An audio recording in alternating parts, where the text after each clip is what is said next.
أما بعد فأعوذ بالله من الشيطان الرجيم بسم الله الرحمن الرحيم وقال الله تبارك وتعالى في القرآن المجيد والفرقان الحميد فاذكروني أذكركم واشكروا لي ولا تكفرون وقال رسول الله صلى الله عليه وسلم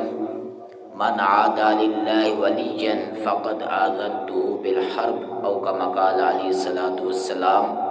صدق الله العظيم وصدق رسوله النبي الكريم الأمين ونحن على ذلك لمن الشاهدين والشاكرين والحمد لله رب العالمين۔ حمد و صلات کے بعد میرے نہایت واجب القدر معزز سامعین و ناظرین، السلام علیکم ورحمۃ اللہ وبرکاتہ۔ معزز سامعین، آج ہم جس ہستی کا یہاں ذکر کرنے بیٹھے ہیں وہ سید الاولیاء کے نام سے انہیں جانا جاتا ہے۔ تو میں چند باتیں آپ کی گوش گزار کرنا چاہ رہا ہوں، آپ کی توجہ کا متلاشی ہوں۔ انشاءاللہ میری کوشش ہے کہ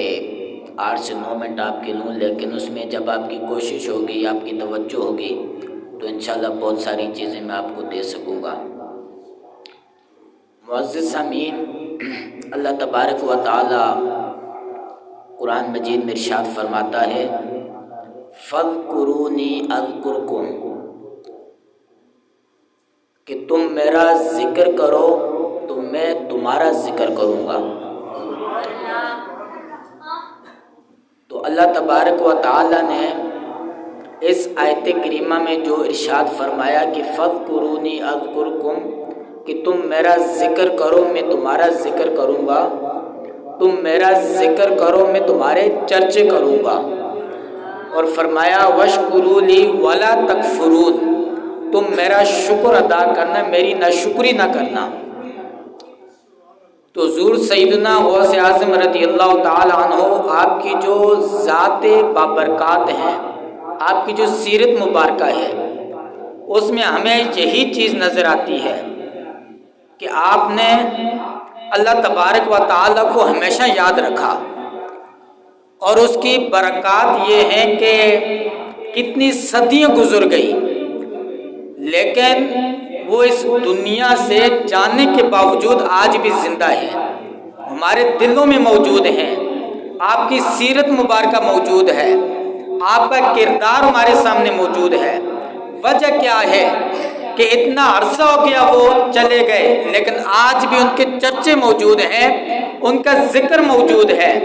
وجہ یہی ہے کہ فَاذْكُرُونِي أَذْكُرْكُمْ، جب اللہ نے یہ فرما دیا کہ تم میرا ذکر کرو میں تمہارا ذکر کروں گا، تم مجھے یاد رکھو میں تمہیں یاد رکھوں گا، تم میرا ذکر کرو میں تمہارے چرچے کروں گا۔ تو جب غوث اعظم رضی اللہ تعالی عنہ نے اللہ تبارک و تعالی کو یاد کیا، قرآن و حدیث کے مطابق اپنی زندگی گزاری، تو اتنی صدیاں گزرنے کے باوجود آج بھی ان کی محبت ہمارے دلوں میں اسی انداز سے جگمگا رہی ہے جس طرح ان کے وقت میں تھی، ان کے دور میں تھی، کہ جب آپ رضی اللہ تعالی عنہ منبر پر تشریف لاتے اور بغیر مائک کے، بغیر اس سسٹم کے جب آپ واز فرماتے تو ہزاروں کے مجمع میں آخری کونے والے شخص پر بھی ایسی آواز پہنچتی جیسے سامنے بیٹھنے والے تک پہنچتی ہے۔ یہ کیا تھا؟ یہ اللہ کی قدرت ہے، یہ میرے رب کی نشانیاں ہیں۔ جو اللہ تبارک و تعالیٰ کو یاد کرتا ہے، پھر اللہ تبارک و تعالیٰ اس کے چرچے بلند کر دیتا ہے، اس کا ذکر بلند کر دیتا ہے، اور قیامت تک اس کے نام کو زندہ رکھتا ہے۔ قیامت تک اللہ تبارک و تعالیٰ اس کی سیرت اور کردار کو یاد رکھتا ہے، اور اللہ فرماتا ہے میرا شکر ادا کیا کرو، میری ناشکری نہ کیا کرو۔ ناشکری سے کیا ہوتا ہے؟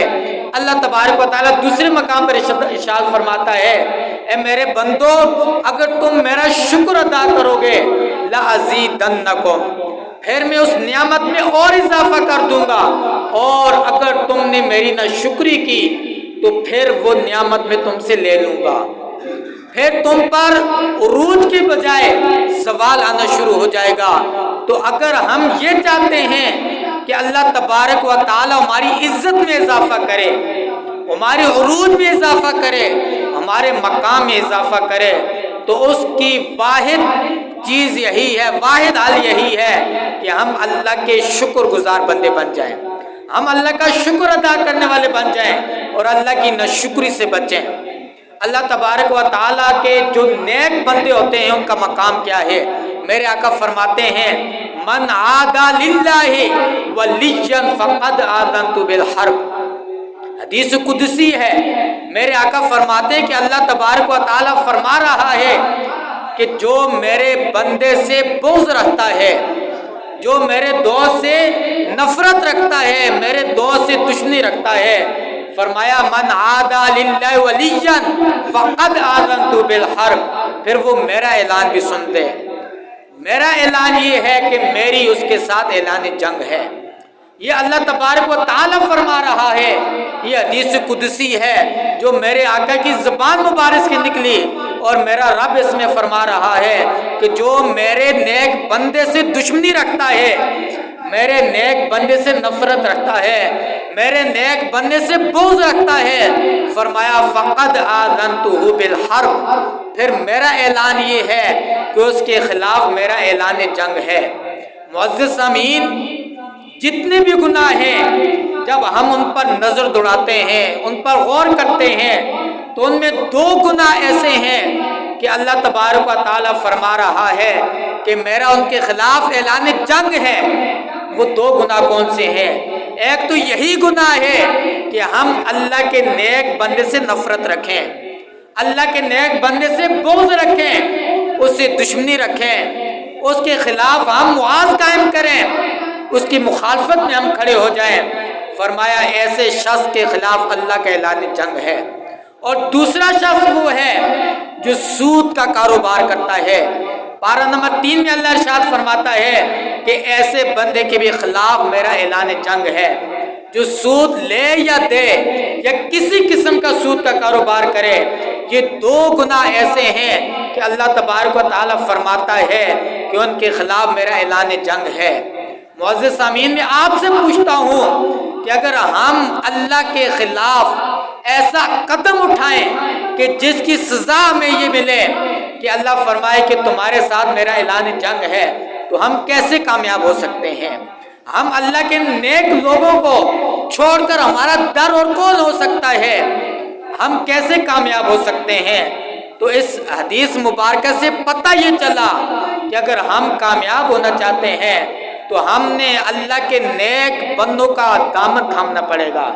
ہم نے بزرگان دین کی سیرت کو اپنانا پڑے گا، ان کے کردار کو اپنے کردار میں ڈالنا پڑے گا، ان سے دل و جان سے محبت کرنا پڑے گی۔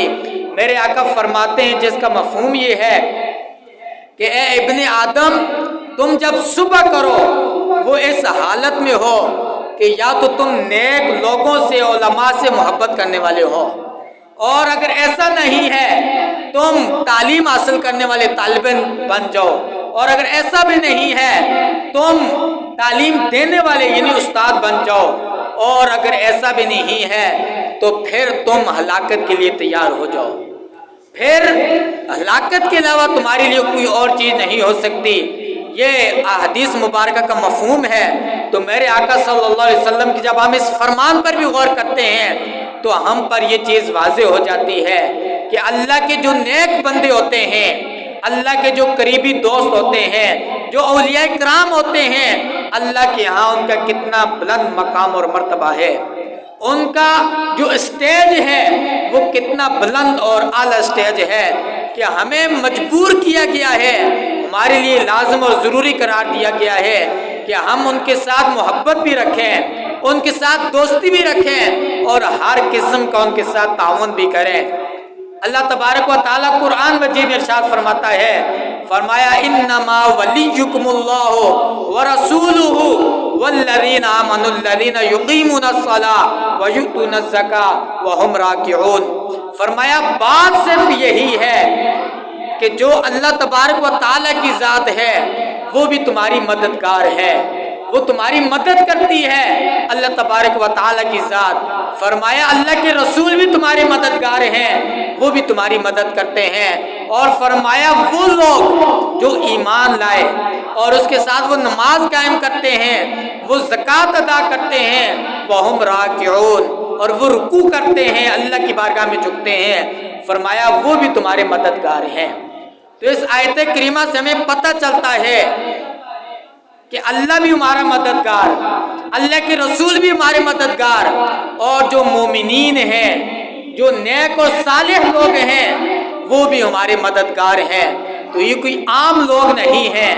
یہ وہ لوگ ہیں جن کی شان ہمیں قرآن مجید سے ملتی ہے، یہ وہ مقدس ہستیاں ہیں جن کی شان ہمیں احادیث مبارکہ کی صورت میں ملتی ہے۔ تو معزز سامعین، مجھے بتائیے کہ جن کی شان میرا رب بیان فرمائے،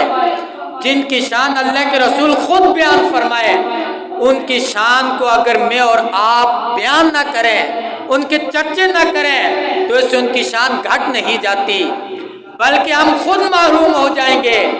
ہم ان کا ذکر کر کے جو مقام ہمیں حاصل ہونے والا تھا اس سے ہم محروم ہو جائیں گے، اور ان کے ساتھ جو محبت ہمیں رکھنی تھی، ان کی سیرت کو اپنا کر، ان کے کردار کو اپنا کر، اللہ تبارک و تعالی نے جس مقام کا ہم سے وعدہ کیا تھا، جو ہمیں ملنا تھا، ہم اس کو تو کھو سکتے ہیں، لیکن ہم ان کا ذکر چھوڑ کر ہم ان کے مقام میں کوئی کمی نہیں کر سکتے۔ جن کے مقام کو خود رب بلند کرے، خود رب بیان فرمائے، جن کے مقام کو اللہ کے رسول بلند کریں، اللہ کے رسول خود اپنی زبان مبارک سے بیان فرمائے، ان کی شان کو کون گھٹا سکتا ہے؟ اللہ تبارک و تعالیٰ بیان فرماتا ہے وَصَلِّ عَلَيْهِمْ إِنَّ صَلَاتَكَ سَكَنٌ لَهُمْ، اے میرے محبوب، اے میرے نبی، تم ان کے لیے دعا فرما دو، ان صلاتک سکن لہم، بے شک جو آپ کی دعا ہے وہ ان کے لیے سکون کا باعث بنتی ہے۔ اگر ہم اس فرمان پر غور کریں کہ اللہ تبارک و تعالیٰ اپنے محبوب کو یہ حکم فرما رہا ہے، اے محبوب اپنے امتیوں کے لیے دعا فرمائیے، اور ان صلاتک سکن لہم، اے محبوب تمہارا دعا فرمانا ان کے لیے سکون کا باعث بنے گا، سکون کا سبب بنے گا۔ جب ہم اس پر بھی غور کرتے ہیں تو ہمیں پتہ چلتا ہے کہ اللہ تبارک و تعالیٰ نے دعا میں بھی بڑی تاثیر رکھی ہے، اللہ تبارک و تعالیٰ نے اپنی عبادت میں بھی بڑی تاثیر رکھی ہے، اللہ تبارک و تعالیٰ نے اپنے نیک بندوں میں بھی بڑی تاثیر رکھی ہے۔ اللہ تبارک و تعالیٰ نے جس چیز کو بڑا مقام عطا فرمایا ہے،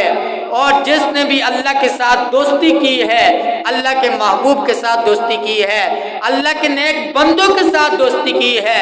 اللہ تبارک و تعالیٰ نے اسے بلند مقام عطا فرمایا ہے۔ جب ہم قرآن مجید میں بھی غور کرتے ہیں، ہمیں جگہ جگہ ان لوگوں کا بلند مقام ملتا ہے، اور اعلیٰ اسٹیج ملتے ہیں، اور بڑی شان ملتی ہے۔ جب ہم اس دعا پر غور کرتے ہیں، ہمارے لوگ یہ کہتے ہیں کہ دعا سے کیا ہوتا ہے، حالانکہ ہمیں قرآن بتاتا ہے کہ دعا کوئی عام چیز نہیں ہے۔ میرے آقا ایک موقع پر ارشاد فرماتے ہیں، فرمایا الدعاء مخ العبادہ، دعا ہی عبادت کا مغز ہے، اور ایک موقع پر فرمایا الدعاء والعبادہ، اے میرے امتیو دعا ہی عبادت ہے۔ دعا کو کوئی عام نہ سمجھا جائے، دعا ایسی چیز ہے جو ہماری تقدیر کو بدل سکتی ہے، جو ہمارے بگڑے ہوئے کاموں کو سنوار سکتی ہے۔ تو میرے آقا صلی اللہ علیہ وسلم اس بات سے خوش ہوتے تھے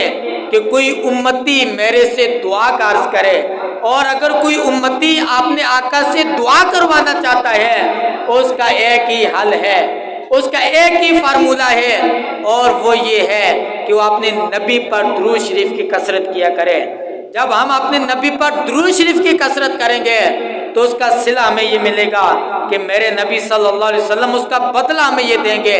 کہ اس کے بدلے اللہ کے نبی ہمارے لیے دعا فرماتے ہیں۔ اللہ تعالی ہم سب کو اس پر عمل کی توفیق عطا فرمائے۔ وما توفیق